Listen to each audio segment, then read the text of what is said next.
घर में काम करते हुए मुश्किलात का सामना तो हमें करना ही पड़ता है। ये छोटी-छोटी पैदा होने वाली मुश्किलात का हम जुगाड़ घर में खुद ही लगा लेते हैं और बिल्कुल फ्री ऑफ कॉस्ट में इनको सॉल्व भी कर लेते हैं। तो आज की इस वीडियो में इसी तरह के बहुत सारे ऐसे लाइफ हैक्स, टिप्स और ट्रिक्स शामिल हैं। वीडियो इंतहाई अमेजिंग, इंटरेस्टिंग, यूज़फुल। इस वीडियो को आप फुल वॉच करेंगे तो यकीन मानिए बहुत सारे पैसों की बचत कर पाएँगे और बहुत कुछ सीख भी पाएँगे।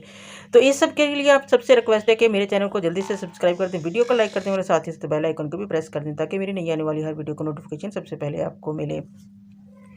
तो इन जुगाड़ से फ़ायदा हासिल करने के लिए आपको वीडियो को स्किप नहीं करने से फुल भरपूर अपने फ़ायदा उठाना है। तो छोटे-छोटे मैंने जुगाड़ लगाकर टिप्स और ट्रिक्स के साथ बहुत सारे कामों को मैंने आसान बना दिया है ताकि आप अपनी लाइफ को नहायत ही ईज़ी बना सकें। Welcome back to my channel. बिस्मिल्लाहिर्रहमानिर्रहीम। शुरू अल्लाह के पाक नाम से जो बहुत बड़ा मेहरबान निहायत रहम करने वाला है।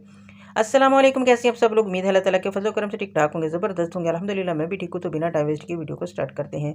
तो बाज़ दफ़ा ऐसे होता है कि हमने अंडा बॉयल करना होता है या हमारे घर में मेहमान आ जाते हैं तो अंडे हमारे पास फिक्स होते हैं, पूरे होते हैं। तो ऐसा क्या होता है कि बाज़ दफ़ा अंदर से अंडे क्रैक्स होते हैं। तो हमारे पास कोई ऐसा हो कोई और ऑप्शन भी नहीं होती। तो आपने करना है क्या कि जल्दी से आटा ले लेना है और इसके ऊपर लगाकर आपने जल्दी से इसको इस तरीके से ऊपर इसकी इस तरीके से लगा के ना साइडों पे आपने फिक्स कर देना है। तो अब आप अगर आप अंडा बॉयल करेंगे तो आपका अंडा बिल्कुल सही तरीके से बॉयल होगा, बिल्कुल भी ये आटा ऊपर से नहीं उतरेगा। तो ये आजमाई हुई टिप है, तो इसको अगर आप ट्राई करेंगे तो 100% इसका आपको फ़ायदा मिलेगा। अब मछली को साफ़ करने का बाज़ लोग इस कहते हैं कि हमें इसकी बू नहीं जाती, हमारे हाथों से स्मेल आना शुरू हो जाती है। तो एक ज़बरदस्त तरीका आपके साथ शेयर करने लगी हूँ जिससे आपके हाथों के में स्मेल भी नहीं आएगी और मछली की बू भी टोटली तौर पर ख़त्म हो जाएगी। और इसके साथ एक ऐसी ज़बरदस्त टिप दूँगी कि अगर मछली खाते हुए बाज़ दफ़ा गले में अगर काँटा फँस जाता है तो उसका क्या इलाज है वो भी आपके साथ शेयर करूँगी। तो सबसे पहले मैंने इसके ऊपर इसके नमक डाला है और इसके बाद मैंने इसके ऊपर डाला है बेसन। बेसन को आपने कुछ इस तरीके से अच्छी तरह बोटियों को लगा के ना बोटियों को आपने अच्छे तरीके से हाथों से मल लेना है। इससे ना तो आपके हाथों से बू आएगी, बेसन के साथ इस तरीके से साफ़ करेंगे, और ना ही मछली से। मछली की बू भी टोटली तौर पर ख़त्म हो जाएगी और आपके हाथों की भी। ज़बरदस्त तरीका है, ज़रूर ट्राई कीजिएगा। और हाँ, अगर आपके गले में काँटा फँस जाता है मछली खाते हुए, जब बच्चों के फँस जाता है, तो आपने एक छोटा-सा काम कर लेना है कि आपने या तो सूखी रोटी का नवाला निगल लेना है, बड़ा सारा नवाला दे बच्चे को या जो भी बड़ा है जिसके भी गले में काँटा है, या फिर आप गुड़ खा लीजिए। इन दोनों से आपको बहुत फ़ायदा होगा। अब देख लेते हैं नेक्स्ट टिप। क्या कभी आपने क्लॉथ क्लिप के ऊपर इस तरीके से चम्मच लगाए हैं? अगर नहीं लगाए तो जल्दी से ये टूल बनाकर लाज़मी रख लीजिए। तो मैंने तो पहले ही इसको बनाया हुआ है।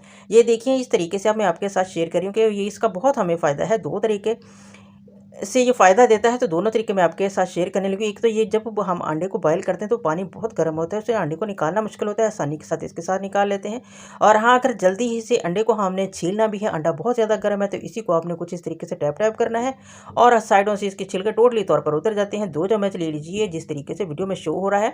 इसी तरीके से दोनों चम्मच के साथ आप अंडे को नहायत ही ईज़ी तरीके से अंदर से आप जब इसके छिलके के चम्मच डालेंगे तो चम्मच वो अंडे का जो छिलका सारे का सारा सेपरेट हो जाता है। आसान सा तरीका है, तो इस तरीके से को फॉलो करते हुए गरम से गरम अंडा आप आसानी के साथ मिनटों में छील सकते हैं। अब मैंने यहाँ पर एक सॉस पैन ले लिया है, इसमें मैंने 2 लीटर के करीब पानी लिया है और इसमें मैंने 1 चम्मच बेकिंग सोडा डाला है और 1 चम्मच ही इसमें मैंने डाल दिया है नमक, और 2 चम्मच इसमें मैंने डिटर्जेंट डाला है। जो भी सर्फ आप यूज़ करते हैं वो इसके अंदर डाल लीजिए। इसको मैं चूल्हे पे चढ़ा दूँगी। अब यहाँ पर मेरे पास हॉटपॉट है, हॉटपॉट मैंने ले लिया। अगर आपके हॉटपॉट से स्मेल आती है या आपके रोटियों वाले रुमाल बहुत गंदे हैं, इनमें चिकनाई बहुत ज़्यादा है, तो इसका एक छोटा-सा हल आपके साथ शेयर करने लगी हूँ। ना तो आपको हाथ लगाना पड़ेगा, ना आपको कोई एफर्ट करनी पड़ेगी, ना इनको मलना पड़ेगा। आपने इस तरीके से हॉट पॉट में डाल लेना है। इसके हमें 2 फ़ायदे होंगे। हॉट पॉट की स्मेल भी टोटली तौर पर ख़त्म हो जाएगी, नीट क्लीन हो जाएगा, और आपके रुमाल भी। और वो उबलता हुआ पानी आपने इसके ऊपर डाल देना है और इसको आपने 5 से 10 मिनट के लिए कवर करके रख देना। तो यकीन माने ये इतनी ज़बरदस्त तरीके से इसकी चिकनाई निकल जाती है और हॉट पॉट की स्मेल भी इतनी ज़बरदस्त तरीके से ख़त्म हो जाती है, आप खुद ही देखकर हैरान रह जाएंगे। जब आप खुद करेंगे तब आपको यकीन आएगा। ये देखिए, इसको मैंने 5 से 10 मिनट के दरमियान मैंने इसको उठा लिया, बल्कि ज़्यादा से ज़्यादा इसको 5 मिनट ही मैंने तो दिया इसको स्टे। अभी भी पानी बहुत ज़्यादा गर्म है, तो और वो अभी भी भाप उसमें से निकल रही थी। यहाँ पर ये देखिए कितनी चिकनाई पानी में एडजस्ट हो चुकी है। रुमाल हमारे टोटली तौर पर साफ़ सुथरे हो चुके हैं। तो अब आपने करने क्या कि रुमाल को मैं एक साइड पे कर लेती हूँ पहले इनको थोड़ा-सा, ताकि ये अब हमने इनको घंगाना है तो थोड़े से ये ठंडे हो जाएँ, इसलिए मैं इनको सेपरेट करके रख लेती हूँ। और इसके बाद मैं क्या करूँगी कि हॉट पॉट को हम पहले वॉश कर लेते हैं। उसका रिज़ल्ट मैं आपको पहले दिखाती हूँ। इस पानी को भी आपने इधर-उधर नहीं फेंकना, अपने सिंक में डालना है, क्योंकि इसमें है केमिकल और इंतहाई ये ज़्यादा गर्म है, और इससे क्या होगा कि हमारी जो सिंक जो अक्सर ब्लॉक हो जाता है वो खुल जाएगा। तो यहाँ पर ये देखिए इसको मैंने वॉश करना शुरू किया है। थोड़ा सा आप डिटर्जेंट ले लीजिए या आप डिश वॉश जो भी आप यूज़ करते हैं, आप स्पंज पे लगाकर इसको साफ़ करें। एक ही दफ़ा हल्का से रब करने से आपका जो हॉट पॉट है चमक उठेगा, इसकी अंदर से जितनी भी मैल कुचैल है, बदबू है, वो टोटली तौर पर ख़त्म हो जाएगी। मुसलसल रोटियाँ रखने से इसमें जो स्मेल सी आना शुरू हो जाती है वो टोटली तौर पर ख़त्म हो जाती है। तो 10-15 दिन बाद एक तरह इस तरीके से इसकी डीपली क्लीनिंग आप कर लेंगे ना, तो आपका हॉट पॉट हमेशा फ्रेश रहेगा। आपकी रोटियों से ना ही हॉट पॉट से स्मेल आएगी, क्योंकि चिकनाई वाले जब हम पराठे वगैरह इसके अंदर रखते हैं ना, तो एक बैड सी स्मेल आना शुरू हो जाती है जब इसमें पड़े रहें। तो इस तरीके से इसको साफ़ करेंगे ना, तो टोटली तौर पर ये साफ़ हो जाएगा, इसकी स्मेल भी ख़त्म हो जाएगी। अब ये इसको वॉश करने का तरीका मैं आपको बता रही हूँ कि रोटियों वाले रुमाल को हमने घंगालना कैसे, वो तरीका मैं आपके साथ शेयर करने लगी हूँ। यहाँ पर ये देखिए, इसको मैंने पहले बिल्कुल कोई एफर्ट नहीं की, ना मैंने कोई इनको हाथ लगाया, ना मैंने हाथों से इनको मला है, क्योंकि ये इंतहाई गर्म थे। अब मैंने इसको ना इस तरीके से बार बार बारी बारी इनको पकड़ना है, जब तक आपने इनको इस तरीके से घंगालते जाना, जब तक इनका जो पानी है ना बिल्कुल शफाफ ना निकलना शुरू हो जाए, सारी जो चिकनाई है ना वो टोटली तौर पर इनके अंदर से ना निकल जाए। बहुत ही ज़बरदस्त तरीका है रोटियों वाले रुमाल धोने का। इतने साफ़ और नीट क्लीन बिल्कुल न्यू निकल आते हैं। इनका लाइव रिजल्ट भी मैं दिखाऊंगी, एंडिंग रिजल्ट देखकर आप लोग खुद हैरान रह जाएंगे। तो पहले भी इनको ही मैंने हालत दिखाई थी, कंडीशन कितनी ख़राब थी इनकी, काफ़ी मैले कुचैले गंदे हुए पड़े थे। तो बाद में भी देखना कितने ज़बरदस्त नीट क्लीन बिल्कुल न्यू निकल आए थे ये। तो इस तरीके से आपने इनका सबसे पहले इनको इस तरीके से बार बार वॉश करके ना, इनको आपने इनका पानी बिल्कुल शफाफ कर लेना है, बिल्कुल टोटली तौर पर इनके अंदर जब चिकनाई ना रहे, तो फिर आपने इनको निचोड़ कर सुखा लेना है। तो जब तक इनको मैं निचोड़ रही हूँ, अगर आप मेरे चैनल पे न्यू हैं तो जल्दी से मेरे चैनल को सब्सक्राइब कर दें, वीडियो को लाइक कर दें और साथ ही साथ बेल आइकन को भी प्रेस कर दें। अगर पहले ही कर चुके हैं तो आप लोगों का तहे दिल से शुक्रिया। यहाँ पर ये देखिए, इस तरीके से मैंने इनको कर लिया है साफ़। आप इस तरीके को यूज़ करते हुए इनको साफ़ कर सकते हैं, कोई मुश्किल काम नहीं है। चंद मिनट के अंदर अंदर आपके रुमाल नहाए थी नीट क्लीन साफ़ और शफाफ हो जाएंगे। तो यहाँ पर मैं इनका रिजल्ट भी आपको सुखा कर दिखाती हूँ। पहले इनका रिजल्ट यहाँ पर ये देखिए, पहले भी हालत देखी जब कितनी चमक आ गई है इनमें, कितने ज़बरदस्त तरीके से ही ये चमक उठे हैं। ये 4 रोटियों वाले रुमाल थे और एक थी काउंटर टॉप को जिसमें साफ़ करती हूँ, साफ़ी थी वो मैंने साफ़ की, इसमें धोई थी। यहाँ पर ये देखिए कितने ज़बरदस्त हो गए हैं। अब रिजल्ट आपके सामने है ना, कितना कमाल का रिजल्ट। थोड़ी सी एफर्ट से कितना ज़बरदस्त हमें रिजल्ट मिला है। बिल्कुल हमें हाथ नहीं इनको लगाना पड़ा और हमने इनको वॉश भी कर लिया और चिकनाई भी इनकी टोटली तौर पर गायब हो गई है।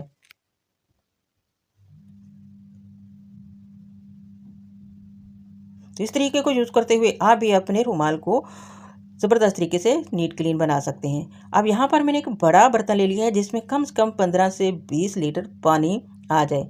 तो 10 लीटर तो लाजमी होना चाहिए। बात तो ऐसे होता है कि हम काम कर रहे होते हैं तो हमारा जो सिंक है ना वो बंद हो जाता है। एक ऐसा ज़बरदस्त आइडिया देने लगी हूँ जिसको देख कर आप हैरान भी रह जाएंगे और आपके जो बहुत ही काम आने वाला है। जब भी अब इस तरीके से काम करते करते हमारा जो सिंक बंद हो जाए तो हमें बहुत ही परेशानी का सामना करना पड़ता है। तो इस परेशानी से बचने के लिए आज मैं आपके साथ ये वीडियो शेयर करने लगी हूँ। तो इसको अगर आप अप्लाई कर लेंगे ना, तो इस परेशानी को आपको बिल्कुल भी सामना नहीं करना पड़ेगा।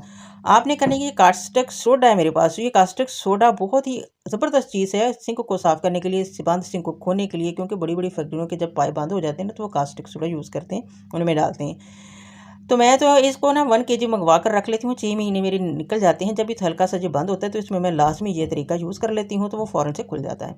यहाँ पर 2 बड़े चम्मच, ये खाने वाला चम्मच नहीं, जो बाउल वाला डोंगे वाला चम्मच होता है ना, वो वाला मैंने लिया है। 2 चम्मच भरकर इसके अंदर मैंने रख दिए हैं। ये किसी भी पंसार की दुकान से इजीली मिल जाता है। बहुत से कमेंट्स होते हैं कि ये कहाँ से मिलता है, बहुत सी ये बता रही हूँ कि किसी भी पंसार की दुकान से इजीली ये मिल जाता है और सस्ते में मिल जाता है। 80 या 85 केजी पर केजी ये होगा। अब मैंने जो इतना ज़्यादा बड़ा पतीला भर के रखा हुआ था ना पानी का, जब वो उबलने लगा तो वो मैंने इसके अंदर डाल दिए। इससे क्या होगा कि जितनी भी बंद पाइप है ना वो हमारी खुल जाएगी। चिकनाई वगैरह इसमें जम जाती है ना, वो फ़ौरन से ये इसको रिमूव कर देगा, उसको पिघला देगा, उसको रिमूव करके साथ ही बहा कर ले जाएगा और आपका जो पाइप है ना वो टोटली तौर पर खुल जाएगा। यहाँ पर हमें कोई रुपया पैसा नहीं हमारा लगा, ज़्यादा से ज़्यादा 5 रुपये लगे होंगे। इतना को मैंने इसके अंदर डाला है, वो 5 रुपये का ही होगा। तो यहाँ पर ये देखिए बिल्कुल टोटली तौर पर ये खुल चुका है। बहुत तेज़ी से बहाव हो जाता है पानी का। जब आप ये काम करेंगे ना तो इतनी तेज़ी से जाना शुरू हो जाता है। इसके बाद अगला काम जो करना है, इस तरीके से हम धोना शुरू कर देते हैं। तो आपने बिल्कुल भी टूटी ऊपर नहीं चलानी, यानी कि ठंडा पानी अभी नहीं डालना। कम से कम 1 घंटे के बाद फिर आपने सिंक को यूज़ करना है। 1 घंटे इसको इसी तरीके से पड़ा रहने देना है। अब देख लेते हैं नेक्स्ट टिप। यहाँ पर मैंने एक खाली बॉटल ले ली है सिरके की। तो ये बहुत काम की होती है, इनको ना फेंका करें, बहुत बहुत ज़बरदस्त टूल बन जाते हैं इसके साथ। तो यहाँ पर मैं आज आपके साथ एक आइडिया आपके साथ शेयर करने जा रही हूँ। अब मैंने क्या किया कि इसके ना ऊपर वाला पार्ट जो है ना, माउथ वाला पार्ट, वो मैंने सेपरेट कर लिया और नीचे वाला पार्ट भी सेपरेट कर लिया। जो तीनों हमारे काम के तीनों का यूज़ मैं आपको बताने जा रही हूँ। ये दरमियान वाला मैंने साइड पे कर दिया, इसके दरमियान में मैंने कट लगा लिया और ये जो ऊपर और नीचे वाला जो मैंने उतारा, इनको इस तरीके से मैं कुछ फिक्स कर लूँगी। एक मिनी सी प्यारी सी ज़बरदस्त सी बॉटल बनकर ये हमारी रेडी हो जाएगी। तो हम इस किसी भी पर्पज़ के लिए इसको यूज़ कर सकते हैं, लेकिन मैं यहाँ पर जो मैंने लिया था, इसमें मैंने इसके अंदर डाली थी, मेरे पास सौंफ रखने के लिए ना कोई भी कंटेनर नहीं था, तो मैंने ये फिर छोटी सी मिनी सी बॉटल बनाई और इसको मैंने यूज़ किया। तो इसमें ना सौंफ डालना मुझे मुश्किल लग रहा था, तो मैंने एक खाली रैपर ले लिया और इसके अंदर मैंने डाली है सौंफ। इसके साइड पे मैंने लगा ली है अपनी फोल्ड करके क्लॉथ क्लिप और आसानी के साथ एक छोटा सा होल बन गया था, तो आसानी के साथ इसमें वो मैंने इसको डाल दिया है।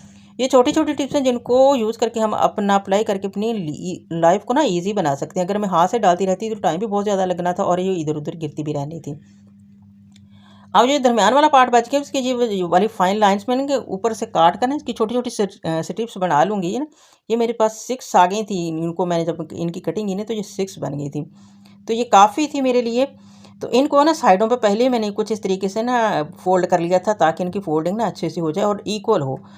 इसकी सेपरेट करने से पहले इसको मैंने टोटली दोनों साइडों को पकड़ के ना फोल्ड 1-1 इंच का मार्जिन देकर फोल्ड किया था। तो यहाँ पर जाके हम साइडों पे जो मैंने इस तरीके से फोल्डिंग की हुई है, वहाँ पर मैं ना इस तरीके से टेप लगा दूंगी। डबल टेप लेनी है तो डबल टेप ही आपने यहाँ पर लगानी है। ये बहुत ही काम का ज़बरदस्त टूल बनकर रेडी हुए हैं, इतने ज़बरदस्त हैं कि हमारे ये बहुत काम आएंगे। तो आपने यहाँ ओपन एरिया है ना, खुली जगह पे जब भी हम वॉशरूम जाते हैं तो बाहर निकलते हैं, हमारे शूज़ गीले होते हैं, तो आपने यहाँ पर वो इस तरीके से ना हैंग कर देने हैं। ज़बरदस्त ये हैंगर बन गया है शूज़ के लिए। तो आपने इस तरीके से जितने भी रफ़ शूज़ होते हैं, चप्पल स्लीपर वगैरह होते हैं ना, यहाँ पर इस तरीके से तो वॉशरूम के बाहर इस तरीके से इसको लगा लें। तो ज़बरदस्त है। तो ये तरीका आप लास्ट में यूज़ कीजिएगा, अप्लाई कीजिएगा, ज़रूर ट्राई भी कीजिएगा और इसका फीडबैक भी दीजिएगा। हमारे पास बाद दफ़ा चॉपर नहीं होता, चॉपर मशीन नहीं होती। जैसे मेरी चॉपर मशीन ख़राब हुई है तो मैंने करनी है प्याज चॉप, तो मैं क्या करूँगी, तो इसके लिए भी मैं एक जुगाड़ लगाऊंगी ज़बरदस्त। वो घंटों का काम जो है ना वो मिनटों में होने वाला है। तो सबसे पहले हमने प्याज के छिलके उतारे हैं। उतारने कैसे हैं, जो इसका जड़ वाला पार्ट होता है ना, उसको हमने बिल्कुल भी नहीं उतारना, क्योंकि जब हम प्याज काटते हैं सबसे पहले उसी को काटते हैं। लेकिन यहाँ पर आपने उसको टच भी नहीं करना, उसको बिल्कुल नहीं उतारना। और उल्टा करके इस तरीके से मैंने प्याज रख लिया कुछ इस तरीके से। इसके अंदर मैंने ऑपोजिट साइड पे इस तरीके से ना पकड़ पकड़ कर छोटे छोटे कट लगा लूँगी। यहाँ पर मैंने अपने हिसाब से लगाए हैं, आप इससे भी बारीक अगर चॉप करना चाहते तो वो आप इससे भी बारीक कट लगा लीजिए। और अब मैंने एक फॉर्क ले लिया और इसको इसके अंदर इस तरीके से लगा कर ना छुरी के साथ मैंने किया। इनकी कटिंग इतनी ज़बरदस्त, ये चॉप हो गए थे मिनटों सेकंडों में, वो भी कोई टाइम नहीं लगा था, कोई मुझे एफर्ट भी नहीं करनी पड़ी थी और कुछ ही मैंने मशीन की तरफ नहीं देखा कि मुझे चॉपर चाहिए या मुझे कुछ और चाहिए। इस तरीके से मैंने इनको फ़ौरन से चॉप कर लिया। बड़े ज़बरदस्त तरीके से सारे चॉप हो गए थे। ये देखिए रिज़ल्ट आपके सामने है, मैं अभी आपको दिखाती हूँ। ये देखिए तो कितने ज़बरदस्त ये चॉप हुए हैं, बिल्कुल बारीक बारीक हैं। इस तरीके को यूज़ करके आप भी अपने प्याज को चॉप कर सकते हैं। अगर आपके पास चॉपर नहीं है तो परेशान होने की ज़रूरत नहीं है। तो ये तरीका यूज़ कीजिए जो मैंने यूज़ किया है, आसानी के साथ चॉप हो जाते हैं, कोई एफ़र्ट नहीं करनी पड़ती, कोई मेहनत नहीं लगती और हमारा काम भी हो जाता है।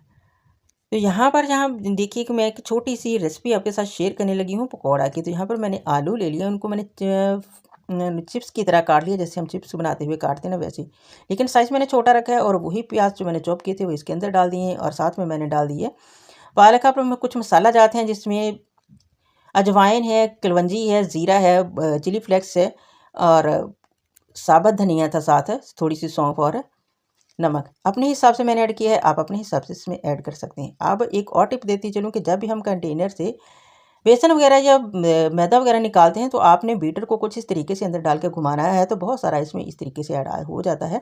तो आप आसानी के साथ इसको इसमें से निकाल सकते हैं।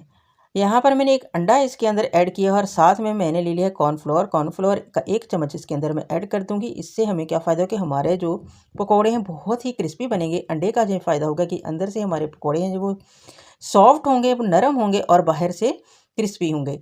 इसको अगर आप ट्राई करेंगे, इसको देखेंगे ना कि अगर खुद बनाएंगे ना, फिर ही आपको पता चलेगा बहुत टेस्टी, बहुत ही मज़े के बनते हैं। तो पकौड़े बनाते हुए आपने सौंफ, अजवाइन और कलवंजी लाजमी ऐड करनी है। इसमें मैं तो साबुत ज़ीरा और साबुत धनिया भी लाजमी ऐड करती हूँ। तो थोड़ी सी मैंने 5-6 है ना सब्ज़ मिर्च काट कर ऐड की थी। तो इसको आप स्किप कर सकते हैं क्योंकि बच्चे अक्सर वो सब्ज़ मिर्च नहीं खाते, वो मेरे तो वैसे निकाल कर फेंक देते हैं। तो इसको आप स्किप भी कर सकते हैं, इसको आप पीस करके भी डाल सकते हैं। तो ये देखिए बहुत ही ज़बरदस्त है, इस तरीके से पकौड़े बनते हैं। अगर आप ट्राई करेंगे ना, खुद ही बनाएंगे तो फिर ही आपको पता चलेगा। बहुत ही क्रिस्पी होते हैं। मैंने बताया कि अंदर से बहुत ही सॉफ्ट होते हैं, बाहर से बहुत ही क्रिस्पी होते हैं, बहुत टेस्टी बनते हैं। तो ज़रूर ट्राई कीजिएगा, इसका फीडबैक भी ज़रूर दीजिएगा कि मेरी ये छोटी सी रेसिपी जो मैंने आपके साथ शेयर किया है आपको कैसी लगी। जी, तो क्या कभी आपने लौंग का इस्तेमाल इस तरीके से किया है? कभी आपने तकिए के नीचे लौंग रखे हैं? इसका जितना बेनिफिट है, जितना फ़ायदा है, आप सोच भी नहीं सकते। तो आपने करना क्या है कि आपने कोई भी फ्रेग्रेंस वाला सोप ले लेना है, बाथ सोप जो भी हो आपके घर में मौजूद है, जो भी आप यूज़ करते हैं उसको ले लीजिए। तो उसको इस तरीके से ना आपने छुरी से उसकी कटिंग कर लेनी है, या आप इसको कद्दूकस भी कर सकते हैं। ये तकरीबन 2 चम्मच के लगभग मैंने इसको ले लिया है। अब मैंने 8 से 10 लौंग इसके अंदर ऐड कर दिए हैं। इतनी ज़बरदस्त टिप बताने जा रही हूँ कि अगर आप अप्लाई करेंगे ना तो आप दवाएँ देने पर मजबूर हो जाएंगे। अब नेक्स्ट मैंने इसमें 1 चम्मच के करीब टॉल्कम पाउडर डाल दिया है, जो भी आपके घर में मौजूद है वो इसमें डाल दीजिए। अब मैंने एक पुराना मास्क ले लिया है और इसको मैंने ऊपर से इसके 1 इंच का मार्जिन छोड़कर कटिंग कर ली है। अब जितना भी जो मटेरियल मैंने बनाया था ना, वो इसके अंदर मैं इस तरीके से जो थैली बन गई थी ना, इसके अंदर मैं ऐड कर दूँगी। अब जो मैंने ऊपर से इसके रिमूव किया था ना, उसी को मैं लेकर इसके को अच्छे से बंद कर दूँगी, ताकि ये ऊपर से अच्छे से बंद हो जाए। अब आपने इसको करना क्या है कि आपने तकिए के नीचे इसको रख देना है। गर्मियों का मौसम है तो कमरे से स्मेल सी आती है या आपको अच्छे तरीके से नींद नहीं आती, तो आप इसको अपने तकिए के नीचे एक पोटली बनाकर रख लीजिए। तो यकीन माने आपको बहुत ही अच्छी सी इसकी खुशबू भी आएगी और पुरसकून नींद भी। चलिए जो तो देख लेते हैं फटाफट से। नेक्स्ट टिप मेरी कोलगेट की खाली ट्यूब के रिलेटेड है। तो इसमें इसको मैंने काफ़ी प्रेस किया है, काफ़ी मैंने इसमें से निकाली थी, तो प्रेस करके काफ़ी निकल आती है, लेकिन अभी भी मुझे यकीन है कि इसके वॉल्स के साथ अभी भी पेस्ट लगी हुई है। तो इसकी मैंने कुछ इस तरीके से कटिंग कर ली है। हम इसको कहाँ यूज़ करने वाली हैं, चलिए देखते हैं। अब ये वॉश बेसिन की हालत आप देख रहे हैं, ये मेरा सहन में है, ओपन एरिया में है। तो ज़ाहिर है हवा में बहुत सारी डस्ट होती है, तो ये इस पर पड़ती रहती है, बहुत जल्दी ये गंदा हो जाता है। अगर इसको डेली बेसिस पे साफ़ ना करें तो बहुत जल्दी ये गंदा हो जाता है। लेकिन मैंने इसको 1 वीक से साफ़ नहीं किया, इसलिए कि मैं आपके साथ इस टिप को शेयर कर सकूँ। तो सबसे पहले मैंने क्या किया है कि इस जो कोलगेट के पीस थे उनकी कटिंग करके सारे के सारे मैंने इसके ऊपर मल दिए हैं। 3 पीस लगे थे इसके ऊपर और बाकी 2 बच गए थे। तो 3 पीस के साथ ही ये इतने ज़बरदस्त तरीके से साफ़ हो चुका था। तो लाइव रिज़ल्ट आपको दिखाऊँगी कि कितना ज़बरदस्त तरीके से ये साफ़ हो चुका था, बिल्कुल न्यू लग रहा था। एक और चीज़ इसके साथ मैं ऐड करूँगी, इसको सबसे पहले आपने करना है क्या कि 10 से 15 मिनट के लिए स्टे देना है। तो ये जो पेस्ट है ना थोड़ी-सी सूख गई थी, तो फिर मैंने थोड़ा-सा इसके ऊपर ना पानी ऐड किया। जब मैं इसको वॉश करने लगी ना, मैंने इसके ऊपर फिर थोड़ा-सा पानी ऐड किया था। तो अब मैंने स्पंज ले लिया है और स्पंज में हमेशा मैं वो यूज़ करती हूँ जब मैं बर्तन धोते-धोते स्पंज को यूज़ करके उसको डिस्कार्ड नहीं करती। जब वो ज़्यादा गंदा हो जाता है ना, इसको डिस्कार्ड नहीं मैं करती, इसको साफ़ करके ना अच्छे पानी में धो के गर्म पानी में तो इसको रख लेती हूँ। तो फिर उसके साथ मैं वॉश बेसिन या उसको बाथरूम में यूज़ करती हूँ। टूटियों को, इन टैप्स को जो होती हैं उनको साफ़ करने के लिए। तो यहाँ पर इसको ये देखिए आपके सामने मैं इसको साफ़ कर रही हूँ कि कितनी जल्दी ये साफ़ हो रहा है। बिल्कुल हमें कोई एफर्ट नहीं करनी पड़ी, कोई मेहनत नहीं करनी पड़ी, बड़े आराम के साथ इसको मैं ऊपर इसके रब कर रही हूँ। तो जल्दी-जल्दी वो फ़ौरन से सारी इसकी चिकनाई, मैल, कुचैल सारा कुछ बाहर निकल रहा है। अब मैंने इसके 2 चुटकी के बराबर इसके ऊपर मैंने सर्फ़ ऐड कर दिया था ताकि ये अच्छे से नीट क्लीन हो जाए। तो यहाँ पर इसको मैंने अच्छे से सारी जगहों पे इसको अप्लाई करके अच्छे से रगड़ दिया है। तो बहुत ही अच्छे तरीके से सिर्फ 1 मिनट मुझे इसको साफ़ करने में लगा था। तो इसकी हालत मैंने पहले भी आपको दिखाई थी, अब भी देखिए कितना ज़बरदस्त बिल्कुल न्यू निकल आया है। ये देखिए ये मेरी सेविंग टिप थी जो मैंने आपके साथ शेयर की है, तो लाज़मी आपको पसंद आई होगी। तो अब देख लेते हैं नेक्स्ट टिप मेरी इस तरह की नलकियों के रिलेटेड है। जब हम इनको इकट्ठी कर रख देते हैं ना, तो ये काफ़ी उलझ जाती हैं। तो फिर अब जब हमें ज़रूरत पड़ती है तो हमें फिर प्रॉब्लम भी होती है, हमें प्रॉब्लम का सामना करना पड़ता है, क्योंकि इनके धागे जो ना आपस में जुड़ जाते हैं, फिर हमें निकलते नहीं हैं, इनको सुलझाना पड़ता है। और काफ़ी धागा तो बाज़ दफ़ा ना वो बिल्कुल नहीं निकलता, तो वो ज़ाया हो जाता है। तो आजकल तो नलकियाँ भी काफ़ी महंगी हैं और सबसे बड़ी प्रॉब्लम ये होती है कि फिर लेने जाना पड़ता है, ठीक है, वक्त ज़ाया होता है। तो क्यों ना हम जो घर में पड़ी हुई उनको संभाल के अच्छे तरीके से रख लें और वक्त जब हमें इसकी ज़रूरत पड़े तो ये हमारे काम आ सके। तो मैंने 5 से 6 नलकियाँ इकट्ठी कर ली और उनके ऊपर इस तरीके से मैंने पूनी चढ़ा दी है। इसी तरीके से को यूज़ करते हुए बहुत ही यूनिक सी टिप आपके साथ शेयर की है मैंने, जो आज से पहले मुझे नहीं लगता किसी ने आपके साथ शेयर की होगी। तो यहाँ पर मैं इसके ऊपर पोनियाँ चढ़ा रही हूँ, जो बिल्कुल फिक्स होती जा रही हैं और अब इनका धागा बिल्कुल भी नहीं खुलेगा, ना ही आपस में ये उलझेंगी। अगर आपके पास पोनियाँ नहीं तो कोई सी भी आप पुरानी जुराब ले लीजिए और 1-1 इंच का मार्जिन छोड़कर उसकी कटिंग कर लीजिए, बहुत सारी पोनियाँ बन जाएंगी। वो फ्लेक्सिबल होती है तो आसानी के साथ उसकी पोनियाँ बन जाती हैं, तो आप अपना काम उससे भी चला सकते हैं। आप नेक्स्ट टिप जो मेरी इस तरह के स्कॉलर पेन के जो होल्डर होते हैं ना, वो खाली हो जाते हैं, तो उनको भी मैं फेंकती नहीं हूँ, उनमें मैंने अपनी सुइयों को अरेंज किया हुआ है। आप देख लेते हैं नेक्स्ट टिप। नेक्स्ट टिप अब बारी आ जाती है इंची टेप की, तो ये भी काफ़ी मेस क्रिएट करता है, प्रॉब्लम क्रिएट कर देता है हमारे लिए जब ये खुल जाता है। तो इसको मैंने कुछ इस तरीके से रोल कर लिया है, तो थोड़ा सा कस के रोल करना है। अब आपके पास हमारे ही घरों में बहुत सारी इस तरह की स्पाइसेस वाली बॉटल्स खाली होती हैं, तो इनके ढक्कन बड़े ज़बरदस्त होते हैं। तो मैं इनको डिस्कार्ड नहीं करती, मैं इन दोनों चीज़ों को यूज़ कर लेती हूँ। ये देखिए ढक्कन के अंदर इसको कितने ज़बरदस्त तरीके से मैंने एडजस्ट कर लिया है। तो अब यहाँ पर भी इसको मैंने एडजस्ट कर दिया है, डिब्बे में बहुत अच्छे तरीके से एडजस्ट हो चुका था। तो उम्मीद करती हूँ मेरी टिप आपको पसंद आई होगी। तो देख लेते हैं अब नेक्स्ट यूज़फुल टिप। जी, जब भी बहुत से लोगों को ये शिकायत होती है कि हमारे बर्तन को जब हम आटा गूंथते हैं ना, तो आटा साथ चिपक जाता है, तो फिर नोकों से हमें खुरचना पड़ता है, हमारा बर्तन क्लियर नहीं होता। तो आपने करना क्या कि यहाँ पर मैंने हाफ कप पानी डाला और इसके अंदर 1 चम्मच मैंने कुकिंग ऑयल डाल के उसको अच्छे से मिक्स कर लिया हाथ से। अब जी ये देखिए मैंने आटा आपके सामने डाला है, तो बिल्कुल भी नहीं चिपक रहा साथ, क्योंकि बर्तन मेरा गीला होता, वरना गीले बर्तन के साथ लाजमी ये चिपकता है। अगर आप ये टिप ट्राई कर लेते हैं ना, उसको अप्लाई करेंगे, तो आपके बर्तन के साथ भी आटा बिल्कुल नहीं चिपकेगा। अब थोड़ा थोड़ा पानी डालकर आपने आटा गूंदना है। तो मैं हमेशा गर्मियों में बर्फ़ वाला पानी, यानी कि ठंडा पानी जो हम पीने के लिए यूज़ करते हैं, उसी को यूज़ करती हूँ। नॉर्मल पानी मैं आटा गूँथने के लिए यहाँ पर यूज़ नहीं करती। तो ये देखिए, क्योंकि हमारे इलाके में बहुत गर्मी पड़ती है, अगर हम नॉर्मल पानी से आटा गूँथें तो रोटी नहीं सही बनती है। अब ठंडे पानी से गूँथें तो बहुत अच्छी रोटी बनती है। अगर आप इसमें थोड़ा-सा दूध, यानी कि कप के बराबर दूध और थोड़ा-सा नमक ऐड कर दें, तो आपकी रोटी परफेक्ट बनेगी। नरम भी होगी और सॉफ्ट भी। ये देखिए कितनी ज़बरदस्त आटा हमारा गुन चुका है। बहुत ही ज़बरदस्त तरीके से अगर आप आटा गूँथेंगे ना, तो आपकी रोटी नहायत नरम फूली हुई बनेगी।